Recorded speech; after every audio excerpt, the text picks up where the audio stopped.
Today we're talking about work-life balance for managers. So as a manager, you probably spend a lot of time working with your team members to ensure their work-life balance, so they're engaged in the projects or the activities you have them working on. But what about your work-life balance? And why is that so important? Well, as a manager, you're really the role model for the team, so they look to you and what you're doing.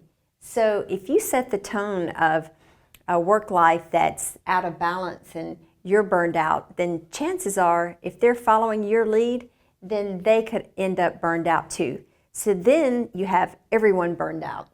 As a matter of fact, there is a study and an article by Fortune magazine. They're talking about people, specifically millennials, are turning down leadership roles for the fear of the lack of work-life balance. So instead of work-life balance, which the concept in itself kind of stresses me out, I like to think of it more of an integration. How do I integrate life and work so that it's more integrated and can ebb and flow at different periods of time? So people ask, I don't even know where to start. So here's a few high-level areas that I think could be a place to start. Number one, design what success looks like for you. Actually, design your life. What do you want your work and life balance or integration to look like? Determine your availability. How much, again, by your design, how much time do you want to spend at work and in life with other activities with your family and friends and your community? You also want to manage your technology. Today we hear a lot about how technology can prohibit us from getting things done. However, set up correctly, it can actually enable us to get more done. And then you also want to build in your support networks, not only at work, but also in life. You also want to set up systems that will help with efficiency as well, and then collaborate with your partner when building your design. So here are some tips. Number one, be intentional about the opportunities that you accept or decline, and make sure they align with the design of your work-life balance.